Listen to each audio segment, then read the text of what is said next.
प्रेक्षकांनो, आपण विचार केला होता तेवढा मोठा बाबी आत्याचा प्रॉब्लेम निघाला नाहीये. तर आपण बघितलं काल लाईट गेले होते, अप्पूचा बर्थडे सेलिब्रेट होत होता आणि आता अप्पू म्हणते मी सांगू का बाबी आत्याला काय बोलायचंय. अगं बाबी आत्या, भास्कर काकाला फोन लाव ना, अगं त्याच्याशी बोलणं होईल, माझ्या बर्थडेचे ब्लेसिंग मिळतील ना मला. प्रेक्षकांनो, TR निरोप घेतीये की नाही घेतीये हे मी तुम्हाला कन्फर्म सांगते व्हिडिओच्या शेवटी, नक्की बघत राहा. बाबी आत्या आता सगळ्यांना सांगतेच की मी तुमच्या सगळ्यांशी खूप खोटं वागतेय, तुम्ही खूप चांगले वागताय सगळेजण माझ्याशी, पण मी भास्करशी भांडून इथे आली आहे, मला माफ करा, मी ही गोष्ट तुमच्यापासून लपवली त्याबद्दल. शेवटी बाबी आत्याने कबूल केलंच. अगं वहिनी, भास्करकडे माझ्यासाठी वेळच नाहीये, त्याचे पेशंट, त्याचं सोशल वर्क. माई म्हणतात हे बघा वंश, भास्कर चांगलं काम करतो ना. पन्ना काकू म्हणते तुम्हाला ह्याच कामाचं कौतुक होतं ना त्याचं. बाबी आत्या म्हणतात होतं नाही ग, आहे. अगं पण इतकी वर्ष आम्ही थांबलो होतो ना लग्नाला, अगं पण आता नेमकं त्याच्याकडे माझ्यासाठी वेळच नाहीये ग. आपण इथे किती सगळे एकत्र असतो, सगळे छान मजा करतो, बोलतो एकमेकांशी, पण तिथे मी एकटी असते भूतासारखी. सुवाई म्हणतात तुम्ही बोलला नाहीत का वंश याबद्दल त्यांच्याशी. बाबी आत्या म्हणते मी बोलली नसेल का ग वहिनी, त्याचा कामाचाच व्याप असा आहे ना की त्याला वेळच नसतो. मला खूप एकटं वाटतं ग तिथे वहिनी. त्याने ना माझी समजूत काढायचा खूप प्रयत्न केला, पण वहिनी मला असह्यच झालं ग, मला राग आला आणि मी निघून आले तिथून. विठू बाबा म्हणतो भास्करचा फोन आला होता बाबी, त्याने सांगितलंय आम्हाला की बाबी एकटी पडलीये, तिला तिथे राहू द्यात काही दिवस.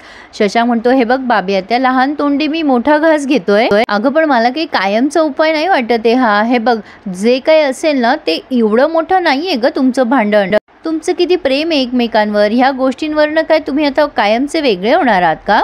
सुवाई म्हणतात भास्कर बरोबर लग्न करायसाठी तुम्ही किती वाट बघितलीत वंश, तुम्हाला तुमचं प्रेम मिळालंय तर सहजासहजी तुम्ही असं जाऊ द्याल का. बाबी आत्या म्हणते नाही ग वहिनी, हे त्याला पण कळायला हवं ना, त्याला पण समजवा ना कोणीतरी. मला सांगताय तसं त्यालाही कळू देत ना, मला फक्त त्याचा वेळ हवाय थोडासा, बस. वहिनी मी खूप एकटी पडली आहे ग. मग अप्पू म्हणते हे बघ बाबी आत्या, माझ्याकडे एक आयडिया आहे, म्हणजे बघ हा तुला आवडेल तर.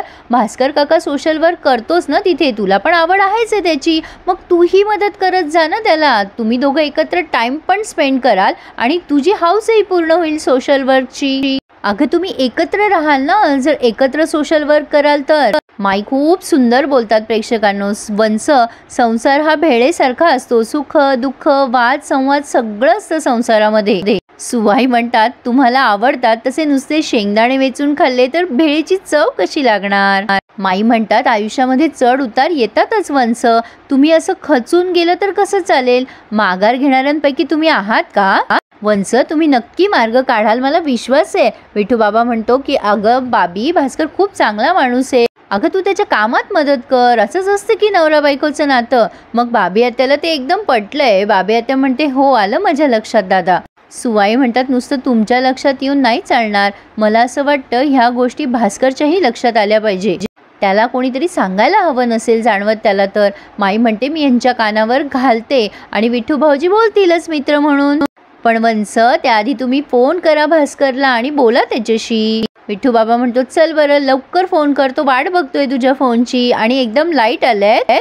अप्पू म्हणते बघ बाबी आत्या, बाप्पाची सुद्धा हीच इच्छा आहे की तू लवकर भास्कर काकासोबत पॅचअप करावंस. आणि हा बाप्पाची अजून एक इच्छा आहे, म्हणजे तशी आता बाप्पाने माझ्या कानात सांगितली आहे. सुवाई म्हणतात तुला सांगितली. अप्पू म्हणते हो, तर त्याची अशी इच्छा आहे की बाबी आत्याने खास अप्पूच्या बर्थडे निमित्त सगळ्यांना आईस्क्रीमची पार्टी द्यायला हवी. आणि अशा प्रकारे बाबी आत्याचा प्रॉब्लेम सॉल्व्ह झाला. पण मी इथे दीपालीच्या बद्दल काहीतरी एक्सपेक्ट करत होते, म्हणजे तिचं काय झालं हे त्यांनी ऐकवलं नाही प्रेक्षकांनो.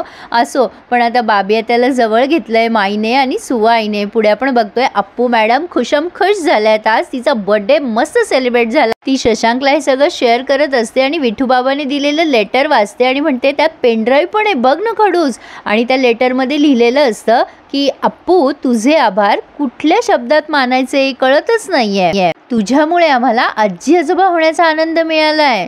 ह्यात अच्छा म्हणजे पेनड्राईव्ह मध्ये यात सुंदर अशी बालगीते बडबड गीते आहेत. बडबड गीते म्हणजे काय खडूस? शशांक म्हणतो अगं लहान मुलांची गाणी. अपू म्हणते हां, तर ही ऐकायची सांगितली आहे विठू बाबाने, म्हणजे बाळावर संगीताचे संस्कार होतील. अगदी शशांकवर झाले तसेच. शशांक म्हणतो पण या पेनड्राईव्ह मधली गाणी बाबाने गायली नाहीत ना याची खात्री करून घे.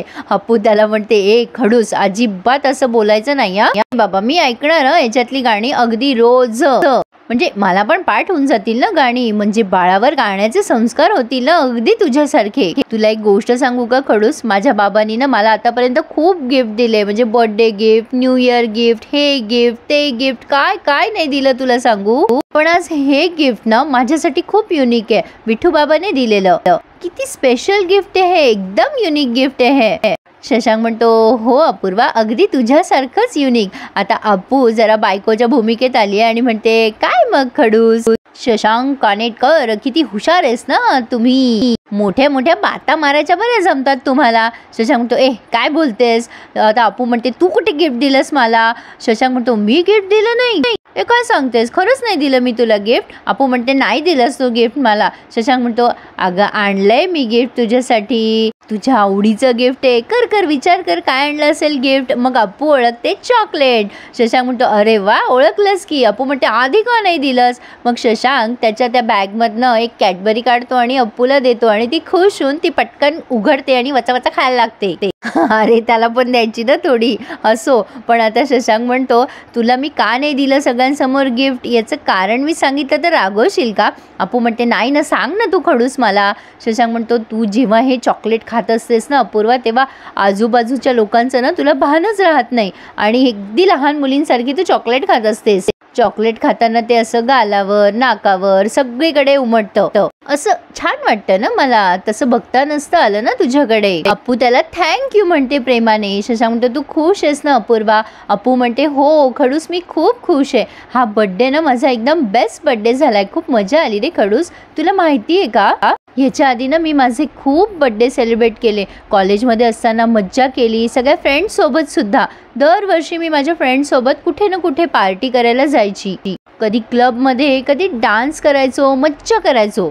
दरवेळी मीच त्यांना पार्टी द्यायची. आत्ती मला खूप ओरडायची की कशाला पैसे खर्चतेस त्यांच्यावर, तू पैसे खर्च करतेस ना म्हणून ते तुझ्या मागे मागे करतायत. तिचं तेव्हाचं म्हणणं ना मला आत्ता खरं वाटतंय. आज माझ्या फ्रेंड्सपैकी कोणीच मला विश केलं नाही, ना एक फोन ना एक मेसेज. हां पण माझ्या आपल्या माणसांनी बर्थडे मात्र छान सेलिब्रेट केला. प्रेक्षकांनो, नवरा बायकोच्या नात्यामध्ये ही ट्रान्सपरन्सी नेहमीच असावी, त्यामुळे मुलींनो जरा वागताना जपून वागा. शशांक अपूर्वाला म्हणतो कारण तुझ्या आपल्या माणसानं तुझ्यावर खूप प्रेम आहे. अपू म्हणते आणि तुझं? शशांक म्हणतोय शब्दात सांगायची गरज वाटते का तुला अपूर्वा? आणि दोघंही एकमेकांना प्रेमाने मिठी मारतात. छान दाखवलंय या दोघांचं बॉन्डिंग. प्रेक्षकांनो, मी आता ठिपक्याच्या रांगोळीवर एक विशेष रिव्ह्यू देणार आहे, तेही व्हिडिओच्या स्वरूपात थोड्याच दिवसामध्ये. तर आता ह्या सुमीची सासूबाई आल्या आहेत आणि त्या सांगतायत की माईंना आणि सुआईला की अश्विन महिना आहे, आम्ही देवीची ओटी भरायला जातोय आमच्या गावाकडे, जाऊन येतो आम्ही. माई म्हणतात जाऊन या हं सुखरूप, सुमीची काळजी करू नका, आम्ही आहोत सगळ्या. सासूबाई म्हणतायत अजिबात नाही, तुम्ही आहात म्हणूनच आता जाऊन येते. नाही म्हणजे उद्या बाळ घरी आल्यावर आम्हाला घरातून पाऊल पण बाहेर ठेवता येणार नाही ना? नाही बाई, बाळ घरी आल्यावर आम्ही काय करणार ते आत्ताच ठरवलंय बरं. सुवाई म्हणतात आम्हालाही अनुभव आहे, आमचे वरुण राजे आहेत घरी, अजून तो एकटाच आहे त्यामुळे त्याचे उद्योग काही जाणवत नाही, पण आता दोन्ही पोरं आले की मग घराचं गोकुळ होणार बघा. सासूबाई म्हणतात ज्याच्यासाठी आले ते आधी करून घेते. मग त्यांनी ओटी काढली आणि सुमीला हात लावायला सांगितलाय, म्हणजे तिला प्रवास चालणार नाही ना, निदान तिचा हात लागेल. आता ती ओटी सुमीकडे देतात आणि सुमी त्यांच्याकडे द्यायला लागते, तेव्हा ते नारळ खाली पडतं गडगडून आणि टिचतं. आणि त्या सासूबाई त्याचा फार बोभाटा करतात, अगं बाई नारळाला तडा गेला, आता अपशकुन झाला. माई पण घाबरतात. सुवाई म्हणतात अहो काहीतरी काय बोलताय तुम्ही, नारळ हातातून पडला म्हणून तडा गेला ना. त्या सासूबाई म्हणतात आता माझ्या नातवंडाला काही झालं तर. सुवाई म्हणतात माई असं काही भलतं सलतं मनात नका आणू तुम्ही. पन्ना काकू म्हणते अहो ठेवलेल्या नारळाला सुद्धा तडे जातात कधी कधी. सुवाई म्हणतात हे बघा आम्ही सुमीला रेग्युलर डॉक्टरांकडे जातो, तिचं चेकअप होतंय. अहो डॉक्टरांनी सांगितलंय, काही घाबरायचं कारण नाहीये, असं शप्पा अपशकून नको डोक्यात घालू तुम्ही. बाई ती सासू एकदम बदलते आणि म्हणते, बाई तुम्हाला बोलायला काय जाते, तुमच्या घरात 2-2 सुना आहेत, आता तुमची दुसरी सून सुद्धा गरोदर आहे, आधीच तुम्हाला एक नातवंड आहे, आमच्याकडे ते एकच बाळ येणार आहे ना. बाई आम्हाला नाही का काळजी वाटणार. सुवाई म्हणतात, अहो एक नाही 10 नातवंड जरी असली ना, त्यातनं एक निवडायला सांगितलं तर जमत नसतं हो. सगळ्यांवर सारखंच प्रेम करतो आपण, काही काय बोलताय तुम्ही. अहो पण तुमच्या सुमीला कोणी धांदडपणा करायला सांगितलं होता, तिला सांभाळून नव्हतं करतायत का. त्या सासूबाई सुमीवरच ओरडताय. अप्पू शेवटी मध्ये बोलते आणि म्हणते, हे बघा सुमीची काही चूक नाही आहे, मी मध्ये बोलते सॉरी पण सुमीने तुमच्या हातात दिलाय नारळ तेव्हा पडलाय, तुमची चूक नसेल का. सासूबाई म्हणतात, अरे देवा सगळं काही माझ्यावरच शेका तुम्ही आता. अरे देवा खऱ्याची दुनियाच नाही राहिली आता, मी कशाला माझ्या नातवाच्या जीवावर उठेन हो. अप्पू म्हणते, नाही ना मग सुमीच्या बाबतीत पण तेच आहे ना, तुम्ही आजी आहात ना, ती तर आई आहे त्या बाळाची, मग ती कशाला असं वागेल सांगा बरं. अहो अचानकही घडू शकतं ना हे सगळं. नाही म्हणजे आधीच जर त्या नारळाला तडा गेलेला असेल म्हणूनही तो फुटू शकला असेल ना. सॉरी म्हणजे फुटला असेल ना, उगाच बोलून तुम्ही तिला टेन्शन नका ना देऊ. आता सुमी पण घाबरते आणि म्हणते, माझ्या बाळाला काही होणार तर नाही ना आई, मी जगू शकणार नाही ग त्याला काही असं झालं तर. सुवाई म्हणतात, काही काय सुमी, अगं काय टेन्शन घेतेस तू एवढं. अप्पू म्हणते, अगं सुमी आपण डॉक्टरांकडे जातो, चेकअप करतो, त्यांनी काही सांगितलंय का तुला असं, मग तू का टेन्शन घेतेस. सुमी म्हणते, नाही मी नाही जगू शकणार माझ्या बाळाला काही झालं तर. सुवाई ओरडतात आणि म्हणतात, मूर्खासारखी काय बडबडतेस ग. माई पण म्हणतात, अगं असं काय बोलतेस, काही होणार नाहीये त्याला.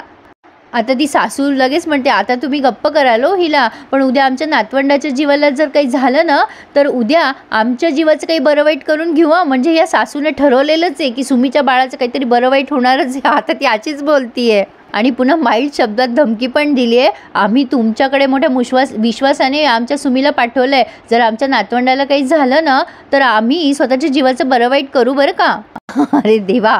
असो इथे हा रिव्ह्यू पूर्ण झालाय. पुढे आपण बघतोय अप्पू आणि सुमीचे डोहाळ जेवण सुरू आहे. आता माईने ऑप्शन केलंय आणि सुवाईने आणि त्यांनी काहीतरी सोन्याची वस्तू दिली आहे. अप्पू म्हणत असते की कशाला सुवाई, हे कशाला दिलंस तू. सुवाई म्हणतात, अरे वा असं कसं, तुम्ही आमचं प्रमोशन केलं ना, त्यामुळे तुम्ही ही वस्तू डिझर्व करता. तर प्रेक्षकांनो आता सुमी आणि आपल्या अप्पूचं डोहाळ जेवण बघा आणि टीआर खरंच निरोप घेतीये. येस प्रेक्षकांनो, आता मला कन्फर्म झालंय की टीआर लवकरच निरोप घेतीये. फक्त डेट मला कळली नाहीये, ती कळाली की मी तुम्हाला कळवेलच. खूप वाईट वाटतंय, साहजिक आहे, पण प्रेक्षकांना the show must go on म्हणतात ना, तसं अप्पू आणि शशांक आपल्याला कुठल्या ना कुठल्या प्रोजेक्टमध्ये दिसतीलच. आता एकत्र दिसतील की वेगळे ते नाही सांगू शकणार, पण प्रेक्षकांनो काही गोष्टी खास असतात आणि त्या आठवणीत राहिल्या ना की जास्ती स्पेशल होतात. तसंच टीआरचं आहे. आपण सर्वांनी खूप प्रेम दिलं टीआर या मालिकेला, त्यामुळे काही दिवस आपण याचे रिव्ह्यू खास एन्जॉय करूया. सो कसा वाटला रिव्ह्यू मला नक्की कळवा.